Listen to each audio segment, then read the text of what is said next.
Guatemala. Su historia inicia desde los mayas. Le decía el título de la música tradicional de Guatemala, la música actual de Guatemala. Vamos a hablar en general de Guatemala.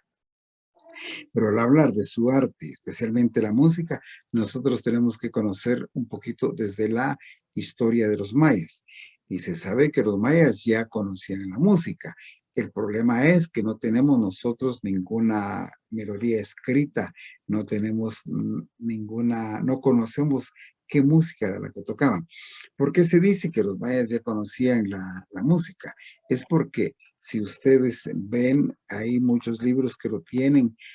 Hablamos de la historia y especialmente de Naxactún, que es una ciudad maya que se encuentra aquí al norte, cerca de los Umacinta, la ciudad de Naxactún, en esas ruinas. Ahí se encuentra una cerámica, un cuadro de cerámica en donde hay un conjunto musical que realmente no se nota qué instrumentos bien claros son, pero se ve que hay guitarra, guitarrones, que hay clarines o interpretando. Y en el escenario, es decir, en la parte de abajo del escenario, se encuentra formando un arco el conjunto musical, que le digo que está pintado, está dibujado en relieve en ese cuadro que aparece en Naxactún.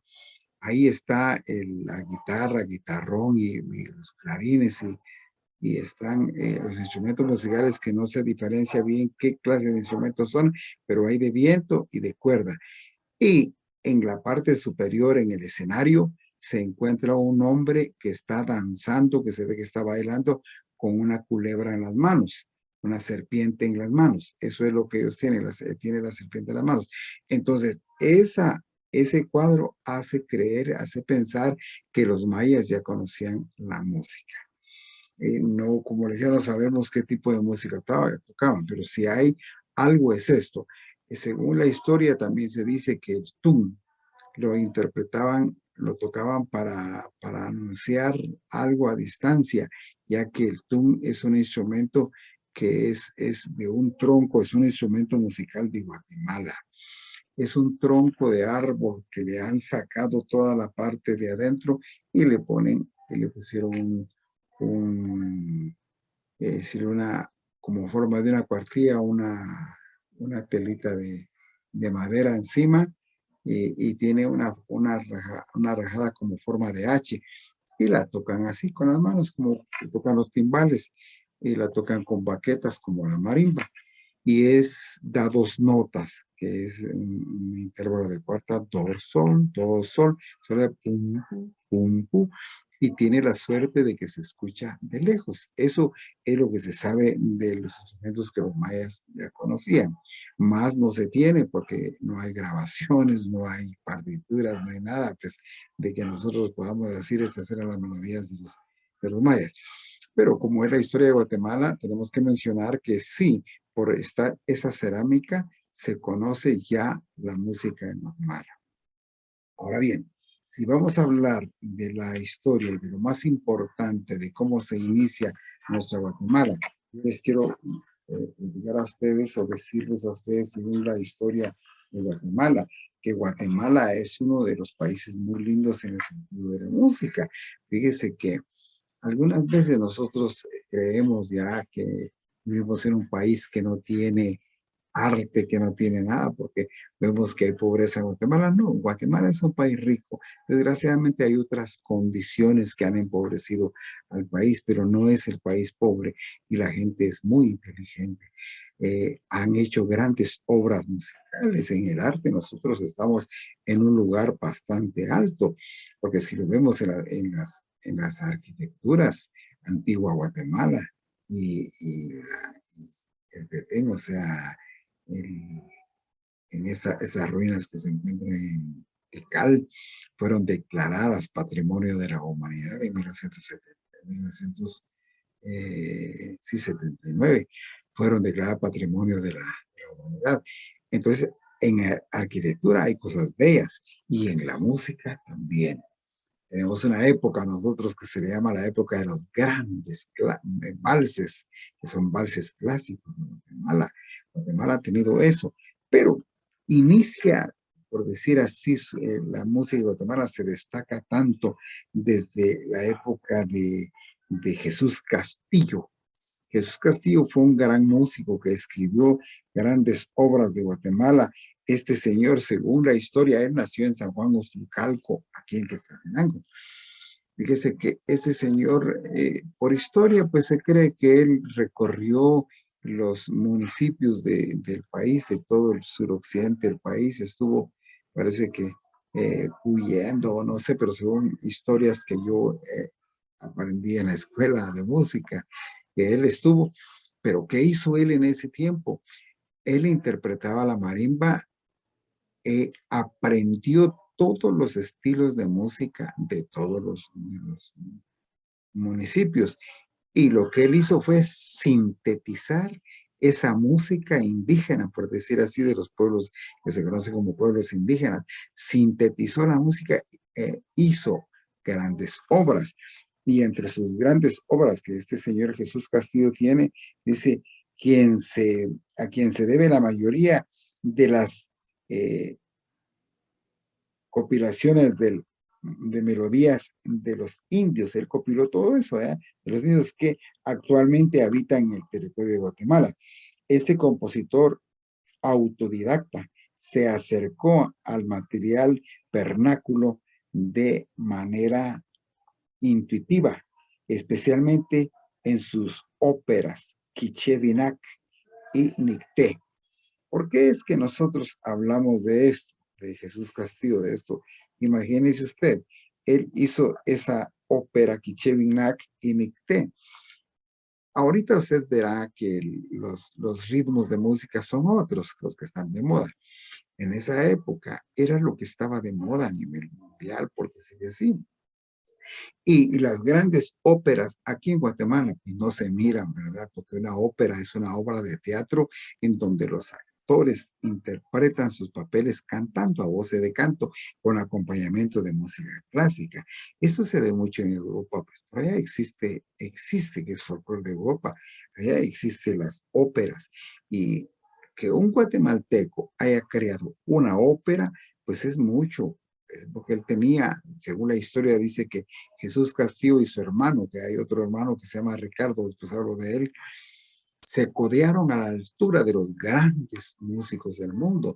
Y eso es lo que nos vale a nosotros, porque fíjese que el mundo completo vivió 200 años en su apogeo musical, en donde dio las mejores obras musicales, que muchos dicen, ni antes de esos 200 años, ni después de esos 200 años, Europa ha tenido música tan linda, y tenemos nosotros, por decir, la música de Mozart, la música de Beethoven, de Haydn, de esos grandes internacionales, de esos grandes músicos. Y dice que Jesús Castillo y su hermano se codió, dice la historia, a la altura de esos músicos. Por eso es que es de gran renombre mencionar a Jesús Castillo. Es historia la que le estoy dando sobre de cómo se inicia la música en Guatemala, que es música clásica, es música de gran categoría la que hace Jesús Castillo. Y tenemos esas obras que se llaman Quiché-Vinac y Nicté, que son lo más famoso que hay, por decirle, es una ópera. Pero también hay otras obras, como por ejemplo hay oberturas, que una obertura era un ritmo, como quien dice ahora la bachata, ¿verdad? En ese tiempo era lo que se conocía, lo de más valor, más prestigio. Esas oberturas, tenemos nosotros oberturas indígenas, ¿verdad? Hay una obertura indígena número 1, número 2, así se numeraban, que son obras muy bonitas que muchas veces nosotros, si no las conocemos, es porque en nuestros medios de comunicación o nuestra educación no nos la da, porque existe en marimba, tal vez la ha escuchado usted, por decirle, se escucha la obertura de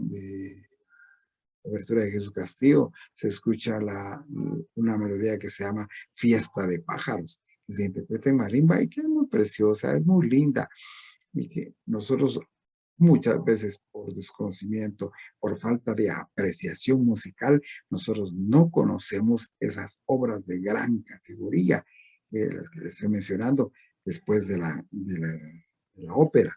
Tenemos esas oberturas y tenemos la melodía esa de Fiesta de Pájaros. Imagínense, según los historiadores, dicen que Jesús Castillo, del cantido de las aves, de los pajaritos, hizo esa melodía, porque imita mucho el cantido de los pajarillos, es muy bello, es algo muy lindo, era lo que se encontraba en esa época mejor, ¿verdad? Y aún sigue siendo la mejor música, porque si ustedes ven lo clásico, sigue siendo lo mejor. Entonces, Jesús Castillo es uno de los principales, de los pioneros, donde la música llega a un gran, a destacarse tanto. ¿Por qué le hablo de Jesús Castillo? Jesús Castillo ya es de época de la independencia, porque según la historia, no se ha podido recopilar exactamente la música de la época de la colonia. Yo le hablé de los mayas y ahora me estoy saltando hasta Jesús Castillo. ¿Por qué ese sentido? Porque en la época de la colonia dice que no se ha logrado recopilar la música que pudo haber en la época colonial. Porque ustedes saben bien que desde 1517 a 1821 nosotros fuimos colonia de España y se vivió de otra forma. Aunque por desconocimiento o porque a veces nos enseñan mal. He visto yo que mucha gente cuando se habla de la colonia como que quieren marginar al español o al ladino, dicen así, hay un poquito de discriminación, pero yo le voy a decir a usted que tanto es un orgullo ser indígena, es un orgullo ser guatemalteco, que está mal dicho, está indígena, no se debe decir, pero si queremos hacer la diferencia, es un orgullo serlo, como también es un orgullo ser ladino, ser español. ¿Por qué? Los españoles nos heredaron a nosotros, especialmente en la música, las notas musicales. Ese do, re, mi, fa, sol, la, si no es de Guatemala, ese lo trajeron los españoles, es una herencia española. Los españoles trajeron el piano y ese instrumento sirvió de base para la creación de la música, de la marimba, especialmente la marimba doble, porque según la historia se cree que lo que había aquí en Guatemala era la música, la marimba de tecomates. Eso es lo que se cree, pero como les digo, hay mucho que decir y que no se ha recopilado, que no se tiene claro de esa época colonial. Por eso yo le estoy hablando del máximo apogeo de la música, que es con Jesús Castillo y Ricardo Castillo, el hermano. Hay otro señor que viene después que también se llama Eulalio Samayoa, que es importantísimo, pero esto es lo que más nos interesa a nosotros conocer hasta dónde se ha destacado. Ya sobre la marimba le voy a hablar sobre los instrumentos de la marimba de Guatemala, entonces le voy a reforzar un poquito más sobre lo que es la marimba. Tenemos también nosotros a don Ricardo Castillo, que le voy a hablar a don Ricardo Castillo. Dice, su hermano Ricardo Castillo, con estudios hechos en París, desarrolló las tendencias nacionalistas de sus primeras obras, aunque orientado en sus últimas creaciones hacia un estilo universalista. Pero la vida musical guatemalteca no se desarrolló de manera notable hasta las últimas décadas del siglo XIX. Entre los jóvenes compositores están Jorge Álvaro Sarmientos, él fue director de la orquesta, no tiene mucho tiempo de la orquesta sinfónica, Joaquín Orellana, Joaquín Marroquín y Porfirio González, quienes de una manera u otra han ensayado en sus primeras obras expresiones nacionalistas de José Castañeda, además de compositores de vanguardia. Es musicólogo y autor de una novísima teoría cuyo propósito es esclarecer el conflicto estructural existente entre los principales y las reglas que todavía se enseñan en los conservatorios, o sea, las reglas musicales, y las últimas conquistas logradas por los compositores contemporáneos como derivación de su teoría del profesor Castañeda. Ha desarrollado una notación que, no obstante su extrema sencillez, permite escribir además de la música de todas las épocas y culturas, la complejidad de la música electrónica. O sea, aquí llegando hasta ahora, si nos damos cuenta entonces, por la historia que tiene la música, estos dos señores, Jesús